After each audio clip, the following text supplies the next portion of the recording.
All right. Good morning, Dan. Another podcast. Today's was a good one, man. It's like all the stuff that I'm thinking about and doing right now, like trying to put together a season. So I really enjoyed it. Yeah, just a great one. 'Tis the season, right? Tag strategy, research, making the right choices in your application strategy with the efforts of and the hopes of finding, your biggest bull yet.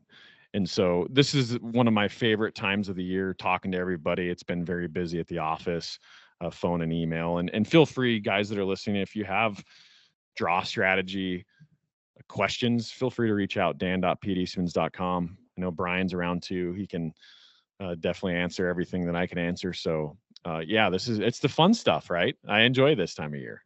Well, yeah, and then it expanded into like finding new areas or finding areas inside a unit. And then two, it's like it's more in depth. It's not just like everybody knows the best units in the state, and drawing those is getting extremely lucky. But I love how we broke it down into, really playing statistics, how to find low point units, and then, how to not get stuck in a rut or how to find different hunting areas inside a unit, and just the work you should be doing just to expand your knowledge. So I love where the conversation went. Yeah, it's great. We kind of came into this. What do you want to talk about? And we had a general idea, but yeah, that's the beauty of this podcast. I feel like, and I hope you guys are enjoying the listens on these because we get so in depth and all these like fantastic points of what's going on in our minds when it comes to a strategy or hunting a spot or looking for a 180 plus buck or a 350 plus bull. And so yeah, they get me fired up. I leave these podcasts and I'm wound up, ready to go do research or hunt or whatever it is. So I hope you guys have the same effect because I sure enjoy this one. Yep, I'll be putting in my Arizona app as soon as I get off the podcast here. So yeah, it gets me fired up as well. And we'll get right into the podcast. It's a great one. We just want to thank a couple sponsors. So new for 2025, Matthews Bows. Like, how pumped are you, Dan, that Matthews is part of this podcast and continuing the partnership, man? And how happy are you with that new Lift X? As Randy Savage would say, "Oh yeah, yeah, it's awesome. I'm stoked. Obviously, great products. We've been shooting those bows for a long time, and that Lift X and that limb shift technology, and just the little things that make it easier for a bow hunter year after year, and it's getting to the point where you don't need to go to. I hate to say it, but you don't have to rely on a bow shop to tune your bow anymore. They've made it so easy. So I am really enjoying those aspects and the new technology that Matthews produces year after year. They're just making my life easier year after year and making these bows so tunable. Yeah, well, and I love the micro adjust on the limb shift technology. Like, I am really able to fine tune, how that bow is shooting, and it's not something I do in an hour or even a day. I'm like going back to the paper tip, making slight adjustments, and I can adjust the tune of that bow, so I can really micro adjust it. And man, Swift X is shooting so good for me. Like, I can't wait.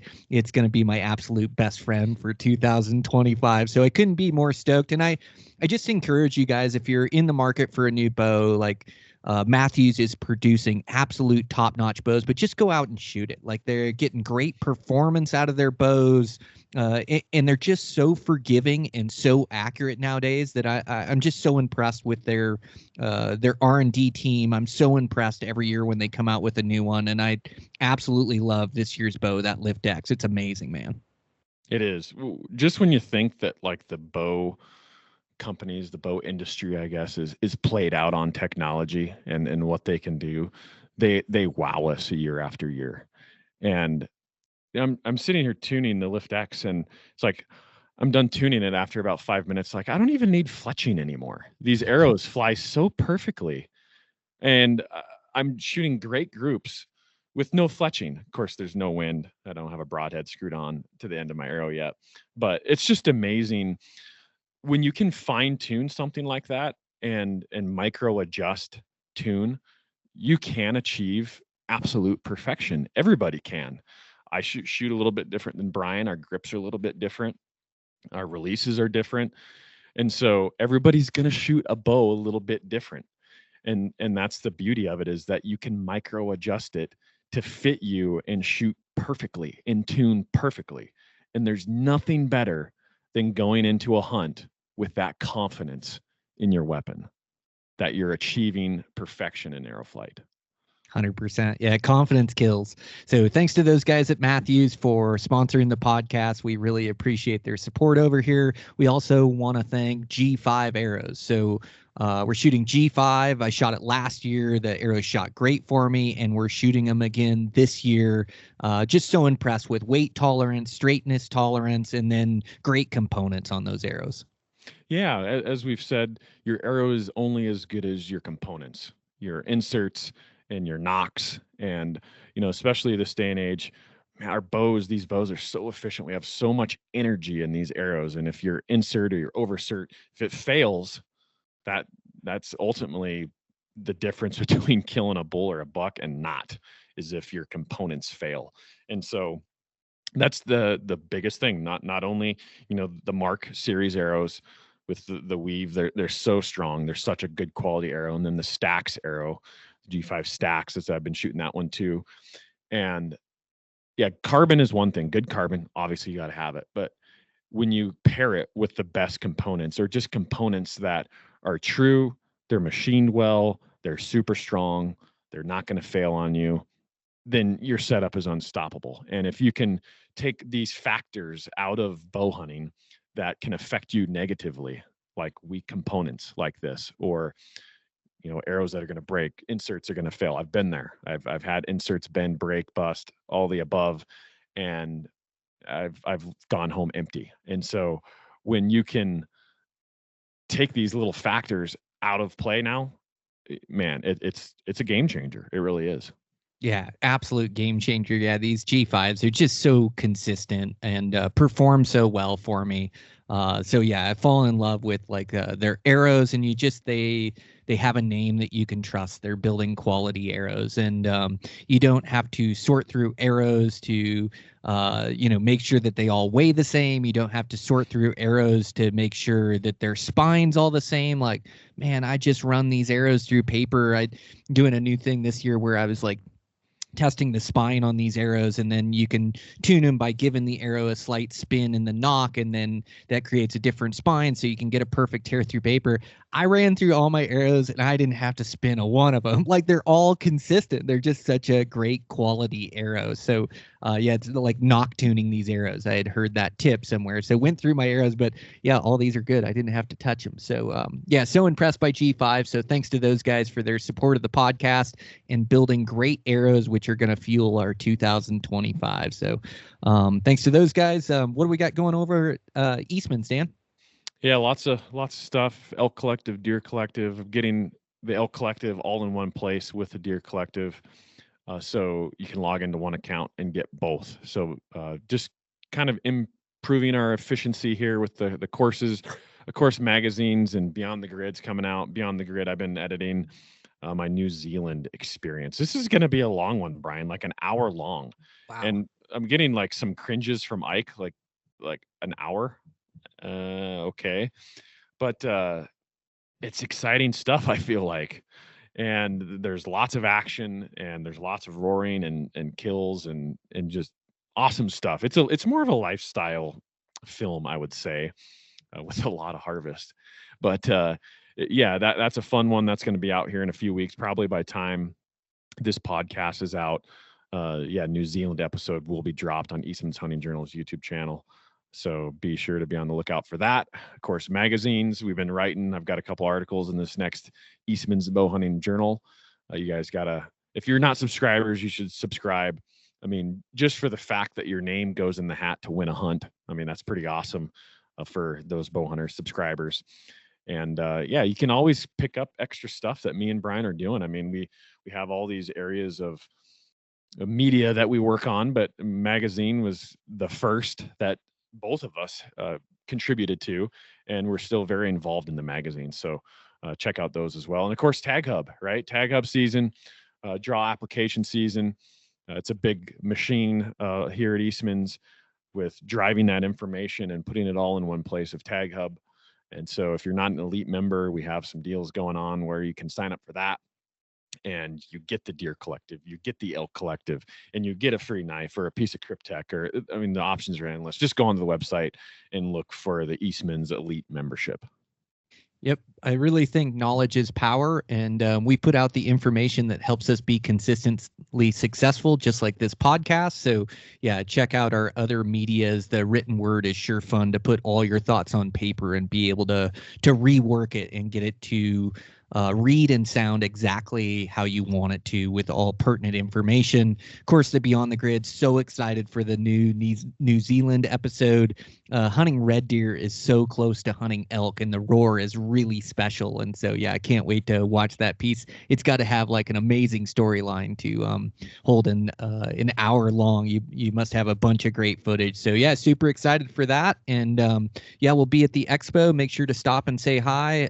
Dan will be there as well. We'll be hanging around the mule deer. What is it? The Mule Deer Foundation booth. We'll be hanging around there. I know I've got a couple times I'll be in the HAL booth, but yeah, stop and say hi if you're down at the expo. And with that, let's get into this podcast, Dan. It's a good one. Okay, let's do it. All right, good going. All right, good morning, Dan. We got our setup. You got everything put together. Same computer, same mic. So in for another podcast. It's been a bit. Yeah, it has. I guess we did a couple there before Christmas and stacked them up. And when you came down to the office too, we stacked them up then. Yep, that's right. Yeah. So what have you been up to? Oh yeah, a lot of editing, a lot of work. I just got done transferring the Elk Collective over to the Eastmans server, basically a new system, the LearnDash system. So the Deer Collective and the Elk Collective are going to be in the same account. You don't have to go log into another account. So that's exciting. Just a lot of busy work lately. So yeah, that's kind of the name of the game in January. But yeah, it's -3 this morning and -12 yesterday morning. So yeah, I'm not going to complain. I'll do some computer work. Yeah, we had -20 yesterday morning, which I love wintertime fishing in the off season, but it's not too good when you just have icebergs floating down the river. So yeah, just been yeah, putting in the work, like back building a base for my shooting. That Matthews, that Lift X is just shooting for me. Man, I love that limb shift technology was just built for me. Like I can really play around with that tune and really micro tune. So I've been really happy with that so far. And it's like a minimum 50 arrows a day for me. So putting a bunch of arrows through that bow and really seeing the benefits of it, like getting back in the groove of things. So yeah, that's been good. Snow runs suck, but it's like getting in those runs in the snow. I just keep thinking, man, it's going to make me so good for next year, late season mule deer, so been getting those in. And then of course, like diving into application strategy and trying to put together a season. I'm sure you've been doing the same. Yeah. Talking to a lot of guys and thinking about season coming up, and, gosh, it's Arizona deadline coming up here for elk, and non-resident for Wyoming. So getting a lot of calls and talking to a lot of guys, and it's actually good because I enjoy this part of it, talking to guys about strategy and, what do I do at this amount of points? And because just by talking to these guys and talking about odds and what units are doing, it helps me kind of shape my plan too. So yeah, I really enjoy this time of year, honestly, for the research part. I do too. It's necessary. It's bow hunting 365, like you always have a season that you're working on. And so as we wrap up the actual bow hunting season, yeah, I start to, get into the fitness and shooting, and definitely like application strategy, like trying to put a strategy together for, like, the most important thing when I go into strategy is this season, right? And then from there, I kind of build out. I kind of play around with my draws and my points and kind of plan out the next 5 years. And I think for me, like, I look at this season, and I'm there's pluses and minuses. Like this year for my early season mule deer, I'm kind of out of the draw in a lot of the states I like to run. And in my strategy, we've talked about it before, but I'm a low point strategy guy. I do have an overall strategy. So what I do is I run a rotation of good units, not great units. And these good units, it's like I just learned throughout time these units that fit my needs as far as, I'm spot and stock, so I want to be able to glass the unit, good numbers in there. I have a good experience. I can get away from guys. And so once I find a unit, I kind of have that unit and I know that I can draw it for about 2 to 3 points, and that can move one way or another. And then I just have a rotation of units that take anywhere from 0 to 5 points that I kind of rotate through. And then my long-term strategy is I do have some states, that I don't really look at drawing, or if I do draw, I want a good chance at a giant like the Arizona and New Mexico. For me to drive 24 hours down there, like I want to make sure I have a good opportunity at a giant. And so, I've got these states right around me that I secure an elk tag because I want to be able to hunt elk and mule deer every year. So that's my goal. So I have these rotation of low point units, and then I have these long shots. And then there's states like Utah where you have the limited entry and the general draw. So I can draw that general tag every few years, keep putting in for the limited for like a shoot for the moon type of tag. But that's kind of like the basis around my tag strategy. So just trying to look at what points I have where, what tags I can draw. And then, if a unit doesn't fit my preferences or my goals, or I go into it, then I'm not like completely stoked about that hunt. Well, maybe next time around, I'll start looking at different low point units that I can kind of put into place of that unit and go, well, I really want to try something else. I think there's better hunting out there or better quality. And so I'll start researching inside that state and looking for another like low point draw that I can get in and go experience and see if it's good. So that's kind of like the basis around my application strategy. Yeah, so that's what I'm working on right now. Yeah, it's a good overall synopsis. I mean, especially when you hunt multiple states, you got to have a plan. And I think it's overlooked by a lot of guys that, they just want to go hunt and they have all these states at their fingertips. And it's like, let's go all in, for every state and get a tag.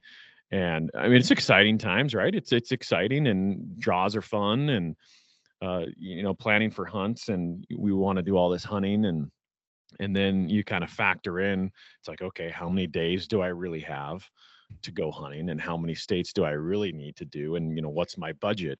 And then you look deeper, and some states can be hard to really dial because they're changing season dates and structure all the time, or maybe every couple of years, and tag allocation for each unit, and all these things, they really do play a huge factor in how good the unit's going to be in the coming year and the future.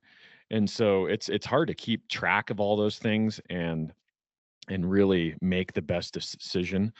But yeah, that's why it does take constant nose in statistics and networking, talking with guys, and really paying attention to game and fish departments on management changes, or whatever's going on. So it's definitely an art. And I think you illustrated a great strategy, especially for somebody that hunts multiple states every year. And I would think overall, man, I tend to be with you on that. I tend to take a look at units that are a little bit easier to draw. 0 to 5 points, I think, is great. And I say that because not only do I like to hunt, but all these states around the West, from what I've seen, and let's take Wyoming for instance, because I do a lot here. I do a lot of hunting here, and I've hunted a lot of units here. But I see the point creep, and the hunts just aren't what you would expect a 12 or a 14 or a 15 point unit to produce. Now, some are, absolutely. There's some units that are good, and that goes for the rest of the country. I mean, there's always like those top tier units that you're holding out for maybe, and you're building a plan for 20 years down the road to hunt them. But a lot of the 10 to 16 points out west, I feel, are letdowners for guys with that amount of points. And so you have to be careful these days, because just the sole fact of these areas that have point crept in the last 5 or 6 years, and they've gone from taking 7 points to 13 points. And it's like, man, you look at some of them, you're like, I can't stomach, burning that many points on a hunt like that. And so you just have to be very careful. And once again, I can't stress that enough, why research and networking is so very important if you're going to consider burning double digit points.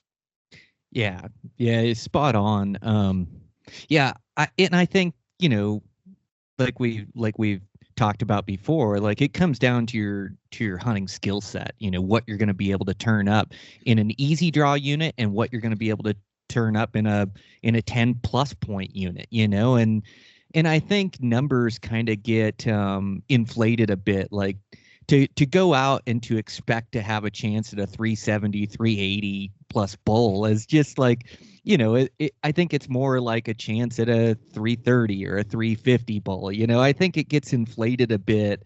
In a 350-inch bull is a great bull, and so yeah, I think guys kind of get these ideas in their heads of what units are going to be like, and I think ultimately it comes down to your skill set, and that's why I think like this season is the most important. Is like every year I want to be hunting elk and mule deer to further my elk and mule deer hunting skill set, so I can show up in these low point units, so I can show up in mid-tier units and turn up a handful of the best critters in that unit, and then I can expect these upper end numbers. Like I'm going to get chances at them. I'm going to find them, going to turn them up, I'm going to get chances. It's not that I'm going to harvest one every time, but I think like really making sure that you're hunting them every season. But you illustrate a good point as well, is like you don't want to have too much. And I've made this mistake over the years of having too many tags, or having tags that line up in the same season dates, and I race around like a chicken with my head cut off, and end up not killing anything in either hunt because I can't spend the time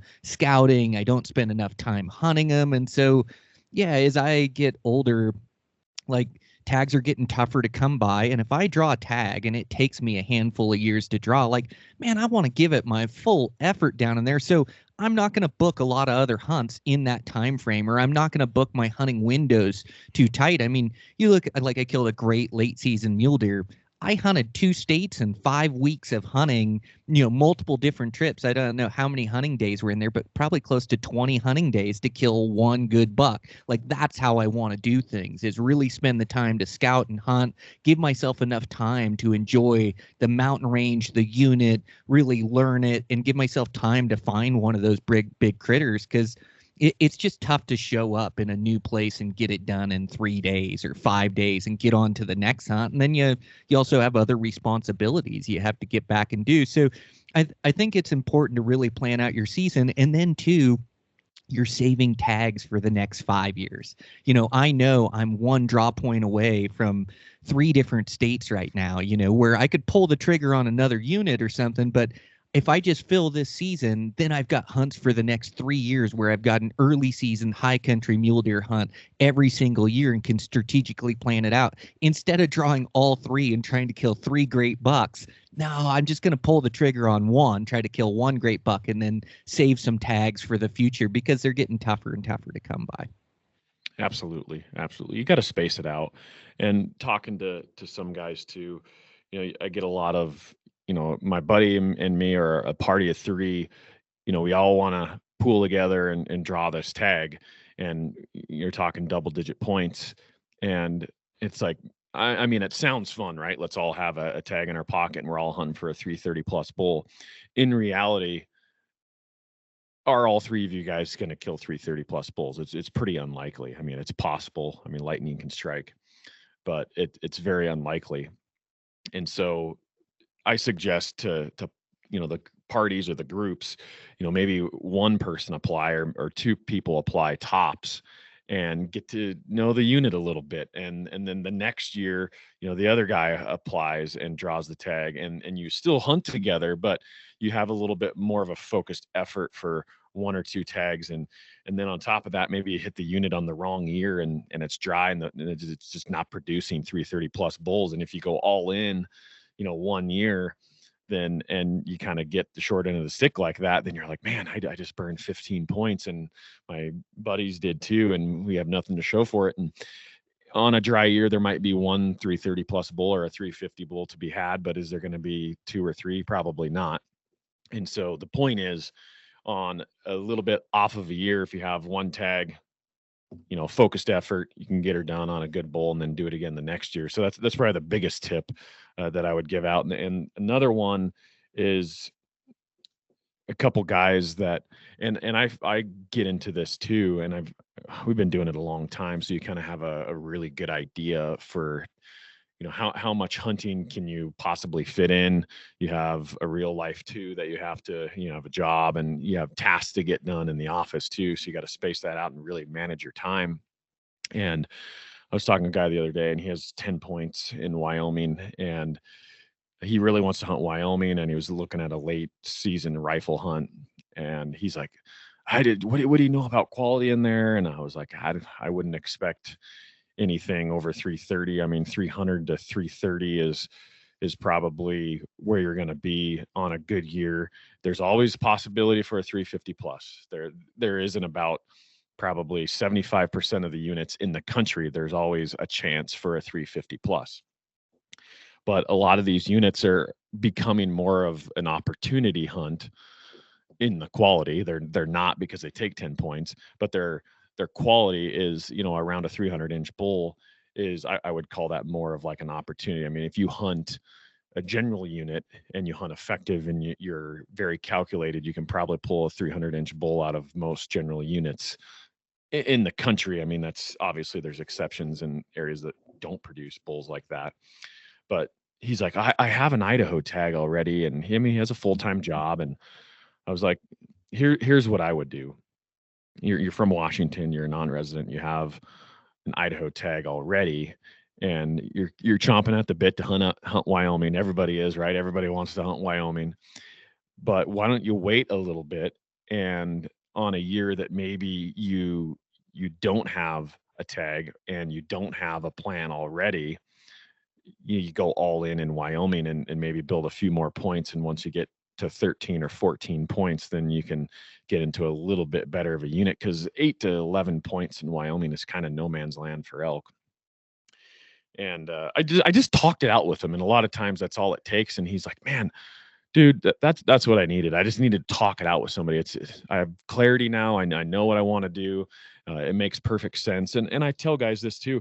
If you're a non-resident and you're hunting Wyoming, there's basically one of two strategies that you're going to have. You're either going to be a general region warrior, and that's what your strategy is, and you're going to hunt every few years, or you're kind of more on the once in a lifetime strategy, or once every 20 years, meaning that you're going to bank points, more than 12 points and get into a good unit. And that's what your interest is, because you have elk hunting in your home state, and you don't really need to elk hunt more than one or two places a year anyway.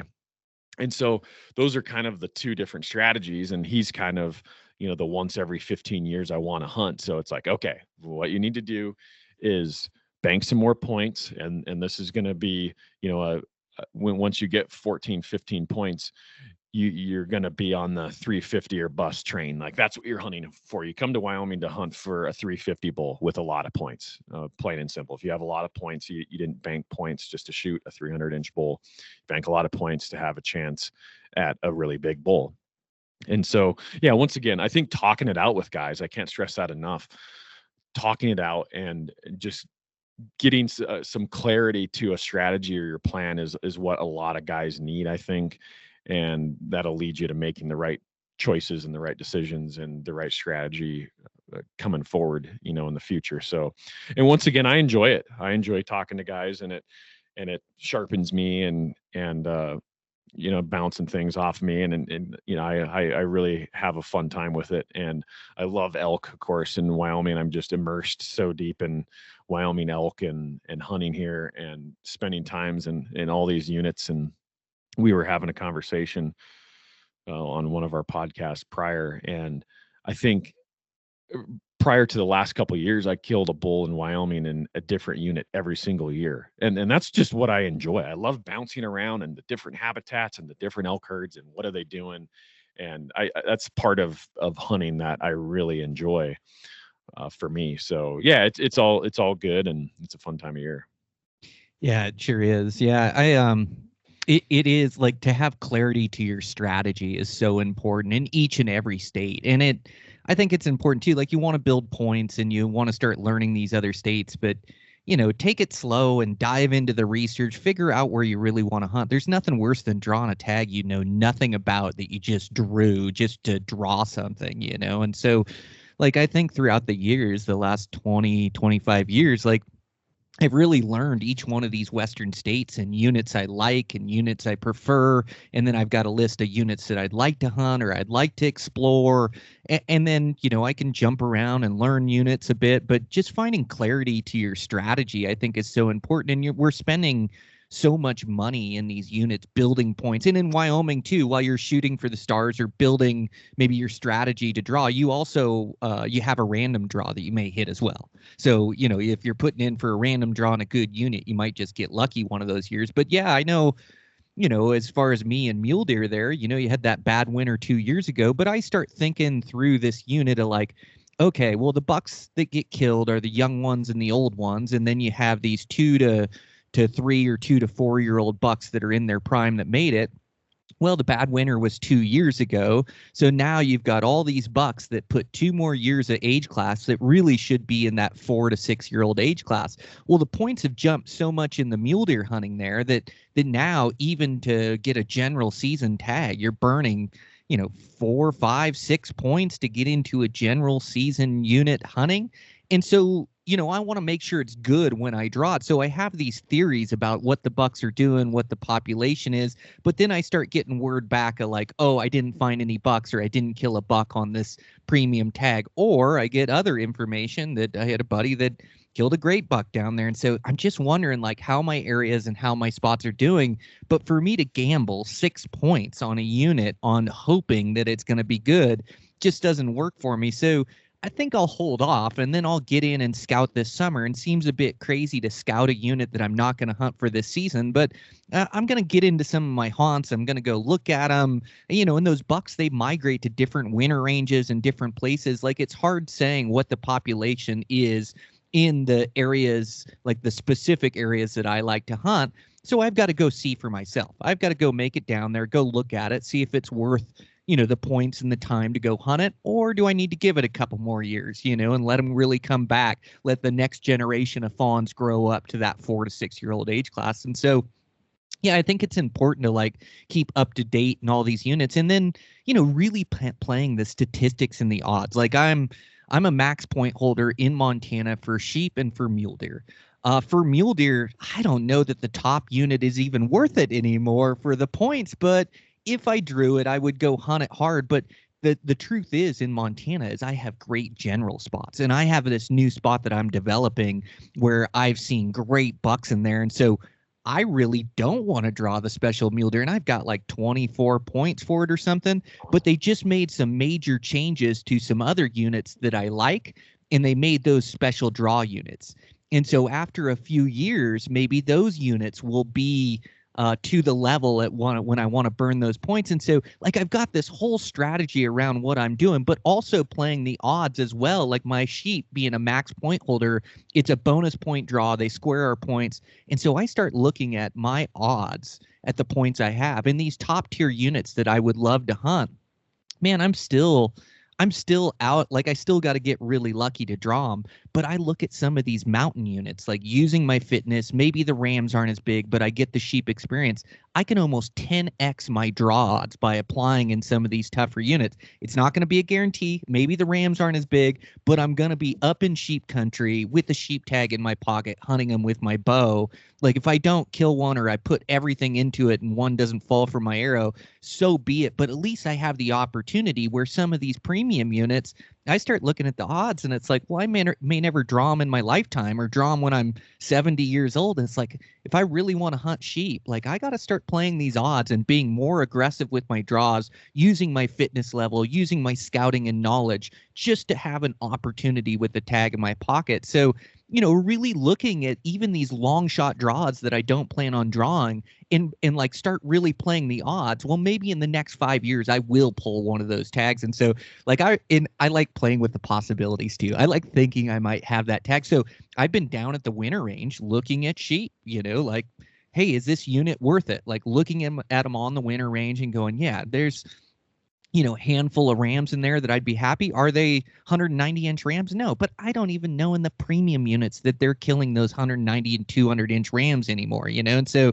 it's like looking at them, it's like, well, am I going to be happy with a good representation of a sheep, 160 to 180-inch sheep? And the answer is yes. I held Luke's ram in my hand that you and Luke killed. If I kill a ram like that, I'm over the moon. And I think that was like a 160-inch ram or something, but that thing's like that's a really good ram for me. And the fact of the matter is I'm not going to be able to hunt them a bunch in my lifetime. So for me, a good representation killed with my bow in extreme country, that checks all the boxes. So I'll 10x my odds this year and really get aggressive and try to draw one of these things. So just something, food for thought. Or as we're into application strategy, I have all these random thoughts that are coming to me or that I'm diving into. And so just trying to share that on the podcast.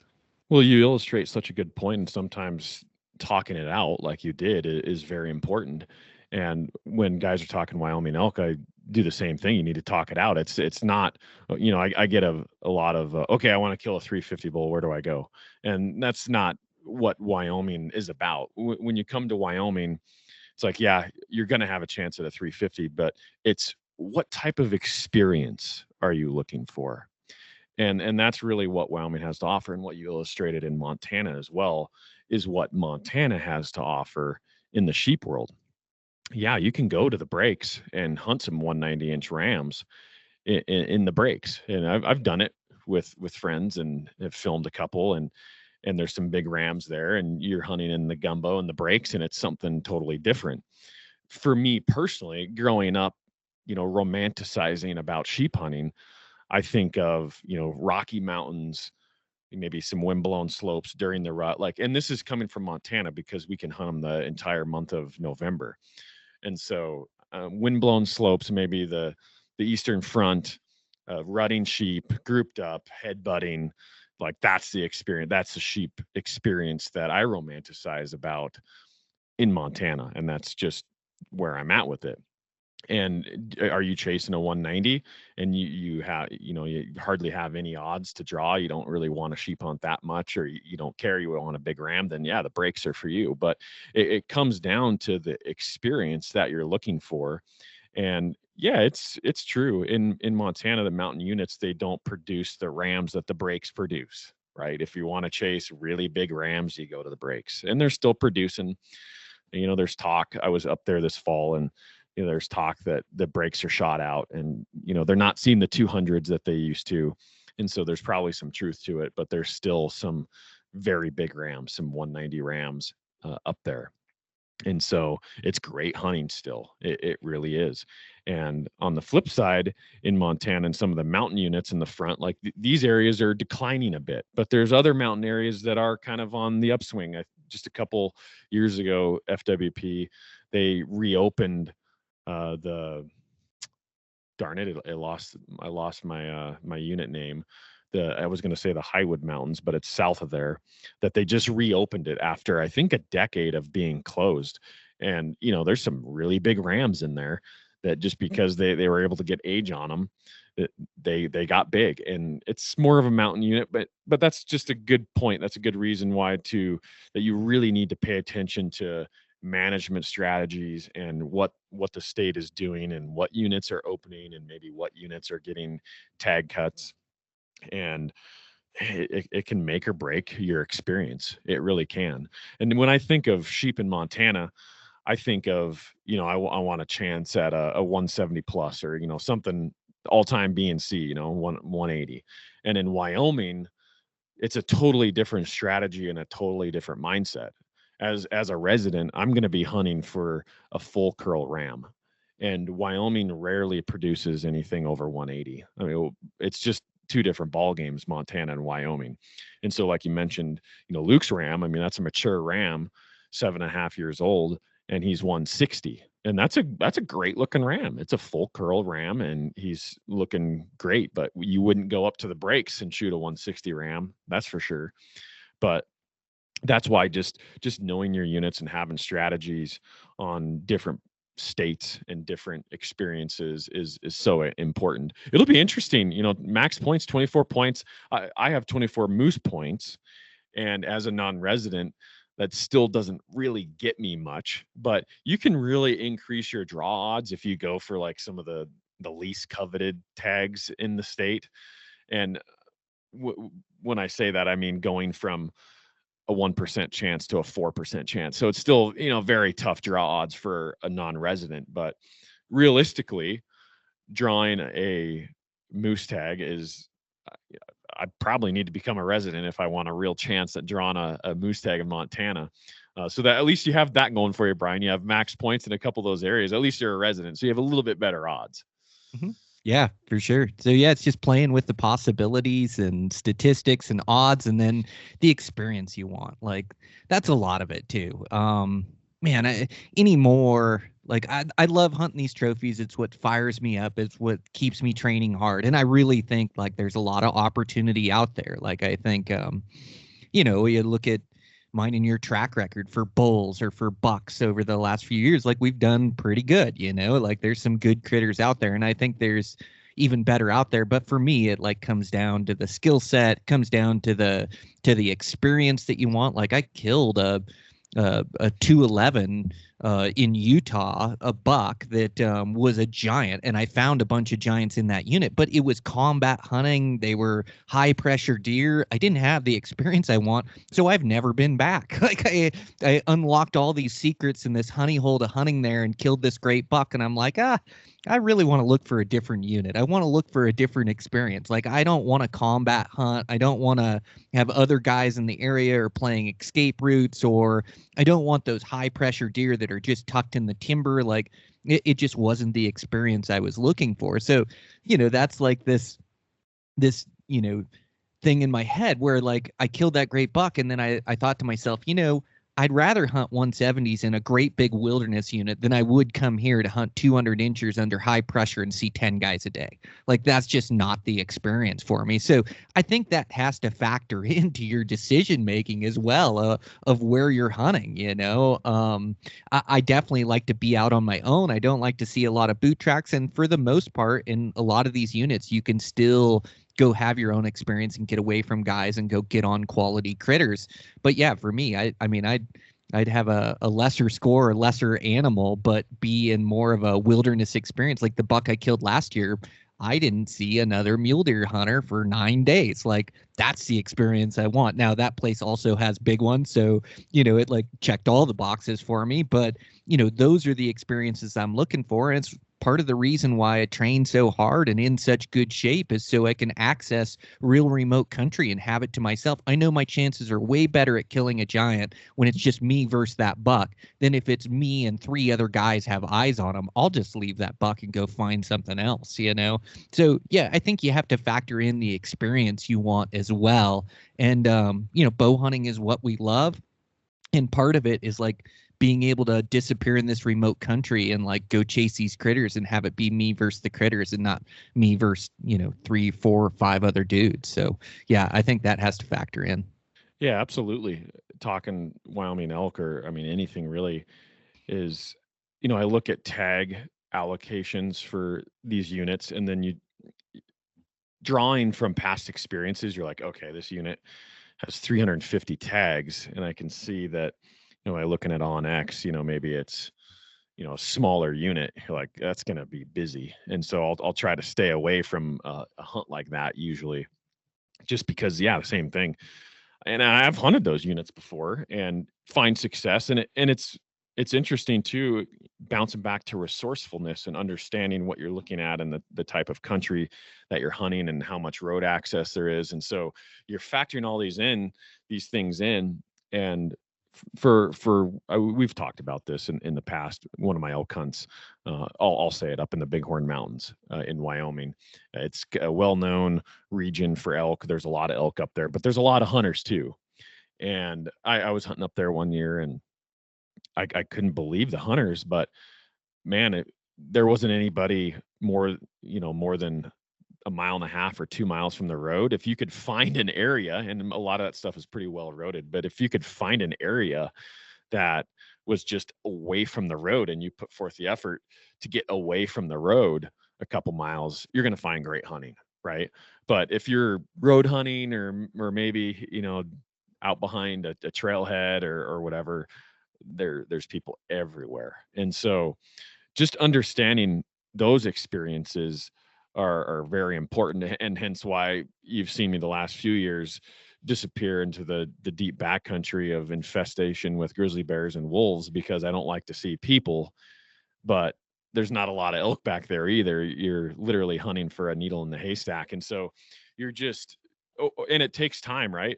Bow hunting's a lifestyle. I mean, if you want to take it to the next level and beyond and really just get everything out of it that you possibly can, you have to make it a lifestyle. And you're not going to like hit the jackpot your first year or first two. And yeah, you get lucky sometimes and kill a giant bull, but, or a buck or whatever it is.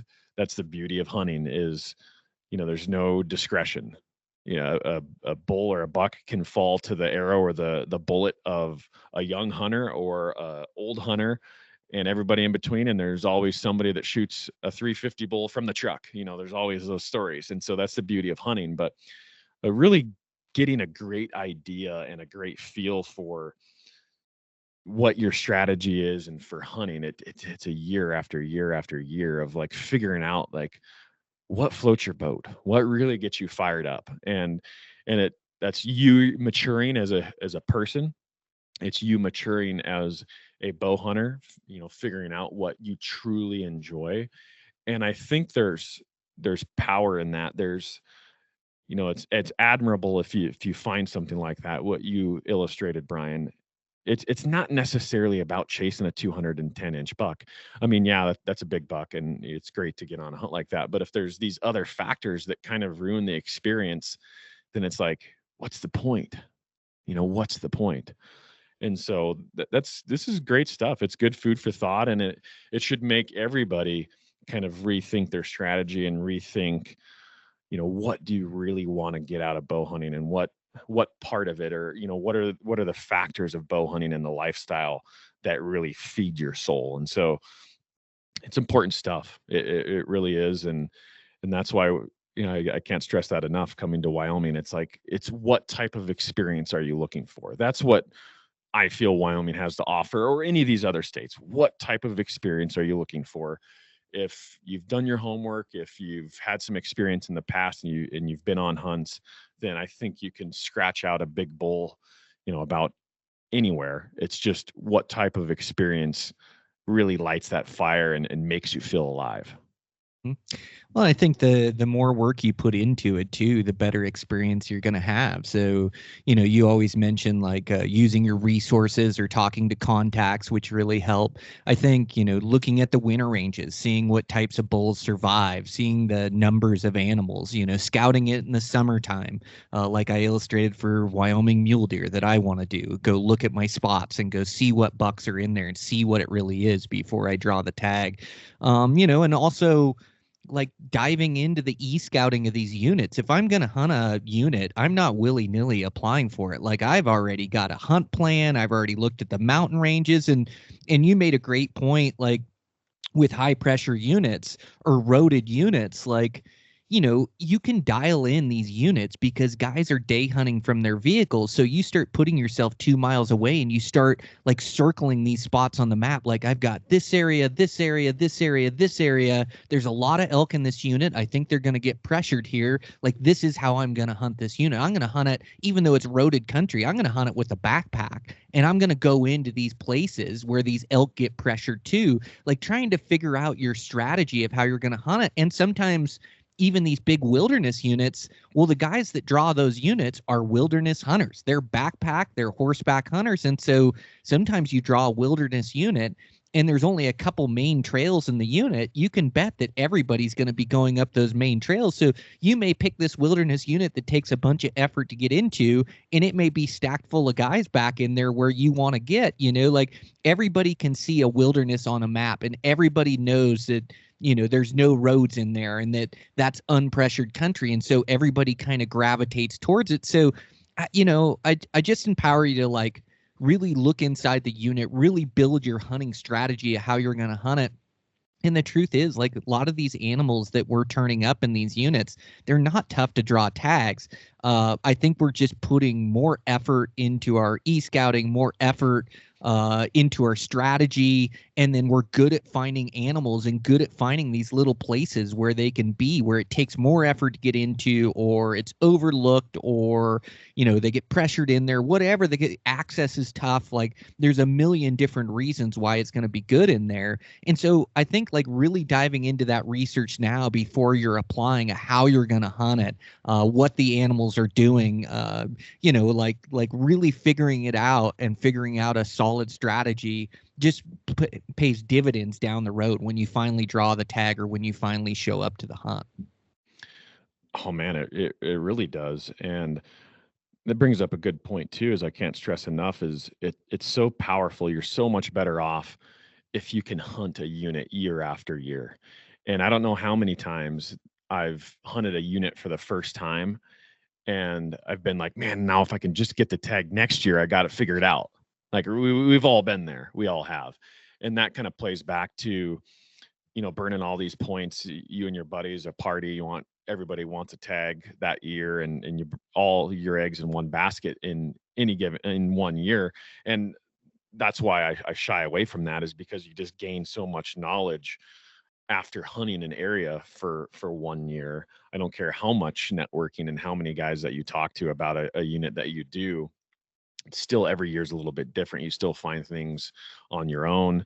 And then again, you just want to be able to make the most of those points. And so, yeah, if you can hunt a unit year after year and build a strategy and figure out what works, that you're so much better off and than hopping around to a new unit every single year. That's just something I enjoy. I don't recommend it to everybody, but if you can figure out to hunt a premium unit or any unit, whatever your unit is, every year, or maybe 3 out of 5 years, then that's a huge advantage. That's a huge advantage, and I can't stress that enough, to do that, and it'll pay off. It really will. And that's the other thing too, is you can't really get a great feel for a unit in 1 year of hunting it too, because there's all these factors that, it could be good in one area this year and poor in the same area the next year, because of hunter pressure, because of predators, because of a drought, because of, well, weather patterns in general, maybe a snowstorm. And so you have all these factors that, it's just like taking one data point and then saying it's a good or a bad unit. You need like several data points and several years of hunting a unit to be like, okay, yeah, this place is worth it. Because I guarantee you, I've been places that, well, I've seen it in the past, some of the stuff that I grew up bow hunting. I mean, there's nothing now. I mean, year after year, it was good, and things go away, things change, elk leave, predators come in, predators take hold, and that doesn't matter what state you are or what habitat or what type of predators are in an area. Things change, and nothing. It seems like there's very few units that stay good forever. Maybe 1%. And I was thinking about that as you were talking earlier. There's probably 2% of the units in the country that you can bank on hunting a 370 bull, a true 370 bull, year after year. It's not the reality of a wild habitat with predators. And there's some controlled environments, down south that have, and when I say controlled environments, not necessarily controlled, but easier winters, a little easier living. You don't have the super predators, you don't have the wolves and the grizzly bears. And so those seem to be a little bit more stable, I would say. But some of the stuff into Rocky Mountains, up north, I mean, they can change so much. And so I factor that into my strategy too, of, some of these units that, yeah, I throw my name in the hat for some of these units that are producers of mega giant bulls every year, every single year, but the odds might be 1% or less. And I'll get my name in the hat for at least one or two of them. I have nothing to lose because I have a strategy too, right? I live in Wyoming, and I know I'm hunting at least a general tag in Wyoming every year. And then I kind of build my strategy geographically as I head out. Now, am I going to travel all the way to Arizona or New Mexico just to hunt a 300-inch bull? No. So, geographically, those places are a long ways away. So I'm more shooting for the moon. I'm more banking my points. I'm planning on hunts in the very distant future, 15, 20 years, to travel down there to hunt, to have a chance at a true giant bull. If I want to hunt 300 to 320 bulls, I'll hunt Colorado, I'll hunt Idaho. Maybe I'll go to. I still probably wouldn't go to Utah for one. I'm banking points in Utah too. That's one of those. If I'm going to go to Utah, I'm going to go to southern Utah. I'm going to hunt giant bulls, and that's what I'm going to bank for, because I have plenty of elk hunting, Wyoming, Idaho, Colorado, Montana, that are very close to home. And so, yeah, that's everybody's strategy is going to be a little different based on your geographical location. That's just the bottom line. You got to be smart about that. You got to really spend your dollar wisely when it comes to stuff like that, and planning on how far you're going to travel for just an elk hunt or maybe multiple bulls. I mean, heck, if I'm going to go over 1,000 miles down to Arizona, I want to be in a unit that has 350 plus bulls consistently. Yeah, you make such a good point, as it does come down to, what are your personal goals? Where do you live at? What's your home state? What's your states right around you? Do you want to hunt mule deer? Do you want to hunt elk? There's all these different factors that go into choosing these units. And yeah, if your goal is a 370 bull, it's hard to put a dot in the map and go find a 370, but there's seasons I don't even see a 370 bull. In fact, it's rare when I do. I'm kind of looking for 350 plusers, and I tend to get opportunities at those every season, but I've also gone seasons where I don't see a 350 bull, so and I love like what you said about your data points, and then your working knowledge in a unit. Man, that is so key for me. That's why I like these low point units. I am so excited when I get to go back to a unit I've already hunted. I get to use a year worth of knowledge, and the best scouting you can do is during that season. And so, yeah, if I'm being completely honest, like a lot of the big critters I kill is from working knowledge of these units. So I've got an elk unit that I really like. I probably hunted 7 or 8 years in that unit, like over the years. And yeah, I really like it. I've got good working knowledge. And it's not that I go back to the same exact spots. I'm expanding my knowledge every year. I have new theories of where they're going to be. And the bull I killed this year was in a spot I'd never stepped foot in. It was a spot where I've hunted this unit a bunch, but I explored a new area in it and found a little honey hole and able to kill a great bull. And so this unit that I like to hunt elk in, I've killed 7 or 8 bulls in there, 6-point bulls, but not every year is going to be a giant. And so it's taken all these years. I killed a great bull in there that's a 360 plus this year, but it's taken me 7, 8 years to learn it. I've killed 2 350 plusers out of this unit, but it's taken me 7, 8 years to learn it. Or, I killed a great 182 mule deer this year. I've hunted that unit 5 times. That's the biggest buck I've ever brought out of there. Like, it takes years to learn these units, to have this working knowledge. And to be honest, like, that unit, held 180 inchers. I just didn't have the knowledge or didn't have the locations or the spots dialed in. It's taken me years to learn that unit, learn where they are, learn the haunts, learn the hides of them. And now I'm turning up those bucks consistently. So I've killed 3 bucks out of that unit. It's been really good to me, 3 out of 5 years or whatever.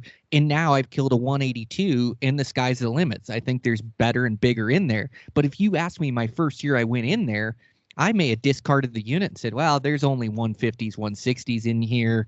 There's a lot of hunting pressure. Like, I don't know about this unit. I think I'm going to choose a different unit. So you can't just take it off one data point. Like, the more years you get to hunt these units, the more you expand your knowledge, the more you dial them in, the more you learn different areas, the more you learn what the pressure does or what that year's conditions will do to the deer herd or to the elk herd. And so, yeah, I think you're spot on. And I don't get to hunt these units. I'm fortunate in Montana. I'm a resident where I can draw that tag quite a bit for elk, but I don't get to hunt these units every year, but I have good working knowledge because I hunted them 2 years ago or 3 years ago, or now I've hunted them 3 times and I have 2 year or 3 years experience in there. And now I'm going to draw it after I build up 2 or 3 points. I can go back in there and I can go back and use my knowledge. And the same thing is true as like units change. And so maybe you hunt it 2 times, 3 times. And all of a sudden you're just not turning up the animals. They're not in there. The quality isn't in there anymore. It's changed. There's too much hunting pressure.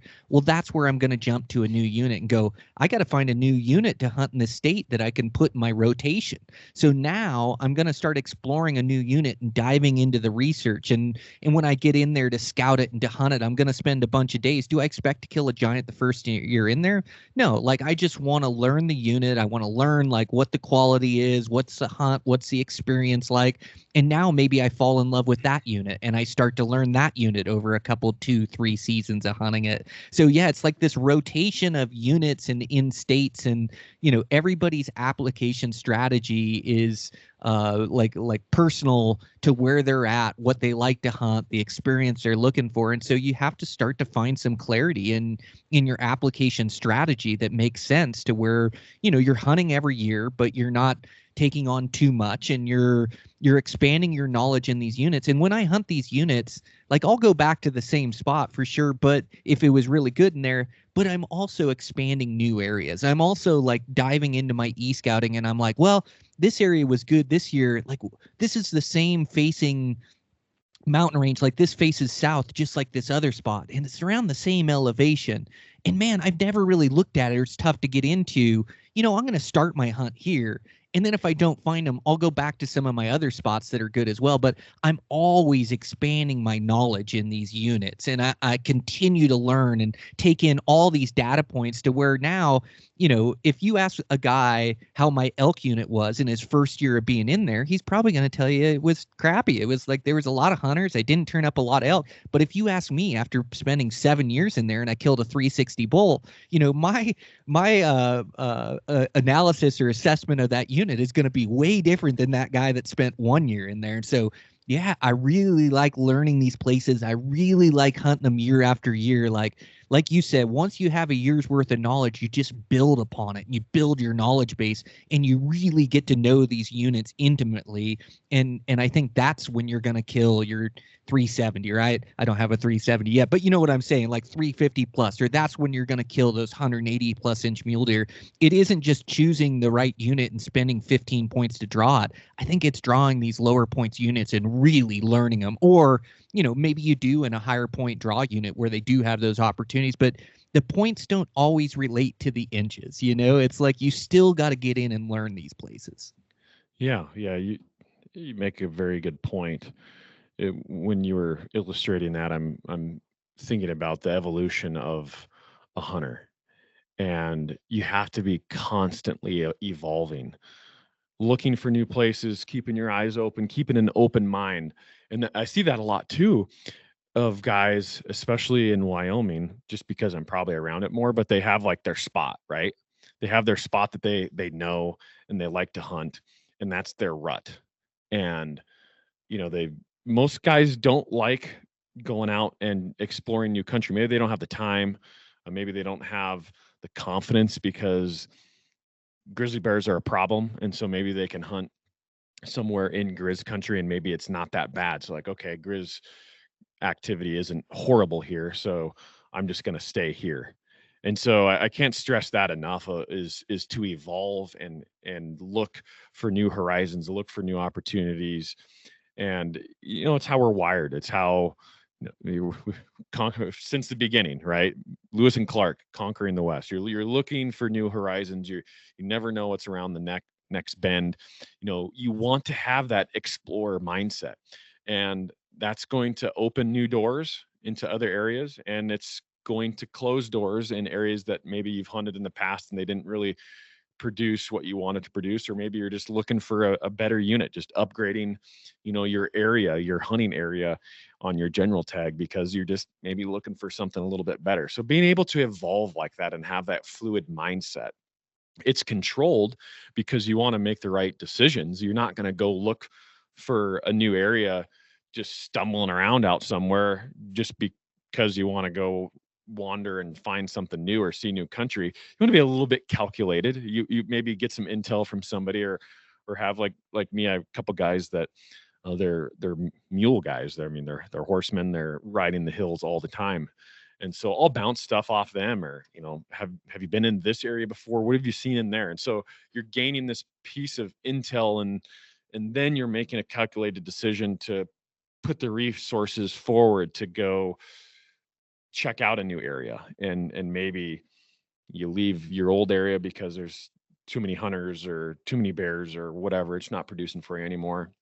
But the evolving of the bow hunter in the modern age is very important if you want to find those upper age class animals, like what we were talking about, those 350 plusers or those 180 plus mule deer. And it's hard. It's hard on public land. I mean, like you said, do you see a 370 bull every year, a true 370 bull? No. Do you see a true 180 buck every year? Nah, not even close. And so, being realistic with your expectations and realistic with your goals is one thing. And another is being very calculated about it and resourceful. I say it all the time, resourcefulness, but being calculated and evolving with the times, evolving with the management systems of these states, and evolving with hunters. And so it's a very fluid thing. And I was talking to another buddy of mine that, he says, I overthink these things. I overthink too much. And me and my brother, we go back and forth. He's an engineer. He's got an engineer's mindset, and he overthinks things. And he's like, I'm never going to be a good as bow hunter as you are, because I overanalyze everything and I just screw up all the time. And we're all wired differently, and you have to be very calculated, but you also have to be fluid and not overthink and be able to roll with the flow. And that's part of bow hunting. And so I'm not saying having an engineer's mindset is bad, but like I told my brother, I mean, that's the first step. Okay. You overanalyze things. This is a struggle for you, right? You've told me this is a struggle for you. Now that you know that, and you can admit it or not, maybe some people have too much pride to want to admit a downfall, but he admits it. And so now this is the building blocks. This is a stepping stone to getting better. How can we correct this? How can I round myself out a little bit? And what are some of the things I need to work on to be an all-around better bow hunter? And having a conversation with them like that, I mean, it's very beneficial to me too. Just not because I'm telling my brother what to do, my older brother what to do. Sometimes that's fun, but the fact that we can have that dialogue and really grow off one another. And I learn from his strengths and he learns from my strengths, because we all have weaknesses. And so that's very important too. No matter what type of mindset that you have, maybe you can say, okay, I have an engineering type mindset. I tend to overanalyze these things.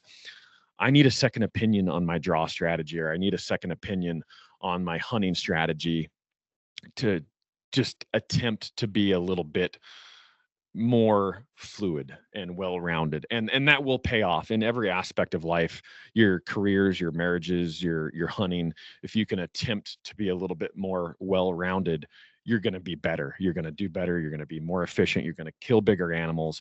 And I have work to do too. Like, I need to be a little bit more calculated sometimes in life, and at work. And we all have our weaknesses. And the fact that if you can find those and you can critique yourself and admit it and want to improve and continue and move forward, I think that's the best thing that you can possibly do to really help yourself in the bow hunting lifestyle. Yeah. I love this thread you're on, man. I love that last thought. And you touched on something like stuck in a rut. I think one of the biggest mistakes guys make is there's so much country out there in a unit, and there's so much country that doesn't hold elk or doesn't hold mule deer. And so you find one of these honey holes, and all of a sudden you arrow a bull in there or a buck in there, or you find epic hunting. Like, now you've got a honey hole. And so now this honey hole, you latch on to it. It's like you found good hunting. You're limited on days. You know it in there. You know what the elk do. You know what the mule deer do. So you just go back to the well. You go back to this honey hole. You bring your buddies in there. You set a camp in there. And you don't really have a backup plan for when conditions change. And just like you said, Like it's very rare that a honey hole continues to produce year after year. It kind of gets worse because nobody really knew about it. The elk were just doing their deal in there, and now you put yourself in there. Now you're chasing the elk around in this rutting grounds, and you're spooking bulls here, and you killed a bull there, and you're taking away from this honey hole. But then you find yourself going back year after year because it's the one spot, the one spot where you see elk, where they like to frequent. It's your honey hole.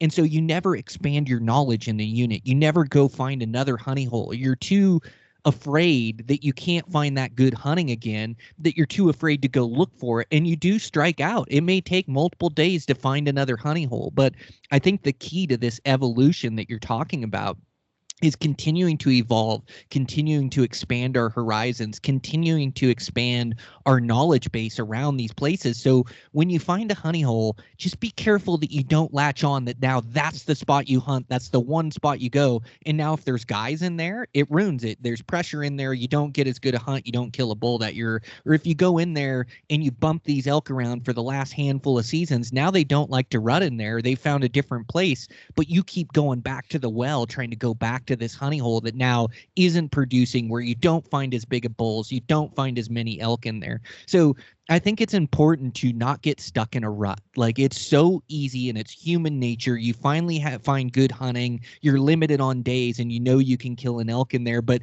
just be careful not to get stuck in that rut of having one place that you like to hunt that's good hunting, or one place that's your honey hole, that now you're so reliant upon that one place that if something changes, you can't go out and expand. And finding new areas, finding animals inside a unit, exploring, it's a skill just like shooting your bow, just like stalking an animal. It's a skill that you have to flex that muscle, and you have to go expand and go look for new areas. And you're going to strike out, but you're going to find another one of those honey holes. And what happens in a unit now where you have 3 or 4 of those honey holes that you can jump around to that are all good hunting? That's when you start to fill your tags every single year on quality critters, because you've expanded your knowledge and you have all these different spots that are really good hunting that you know about. I think that's like one of the major keys to success. Absolutely. Absolutely. And, the guys that, and there's nothing wrong with this. There's nothing wrong with this. Guys that go out and they have their elk hunting camp and they go put their wall tent in the same spot year after year after year. And those probably aren't the guys that are listening to this podcast. Maybe so. I could be wrong. But it's more of to those guys, I feel like it's more about the camaraderie and the experience, and not necessarily about the hunting or being successful, right? We all have goals. Every hunter is wired differently, and there's all types of hunters that, for a lot of them, that it's just a matter of, it's about getting out there. And, for lack of better terms, we like to kill, right? The life of a bow hunter, we're killers. We talk about how to be successful year after year consistently on big animals. And so we're probably wired a little bit differently.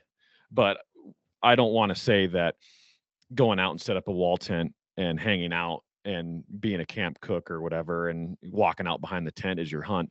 That's fine. That's great. And I think the more people that are out there doing that, the better. I mean, hunters are a force to be reckoned with, and we need that going forward in this climate of modern times, right? And so the more guys that we have out doing it, the better. But yeah, that's a very, very valid point, not getting stuck in a rut. And I just wanted to add to that. I mean, you said it so well, Brian, but I just want to add to that too. When you do find a rut to get stuck in, you'll know, because you're doing something right. You're finding the goods, and you're having great hunting.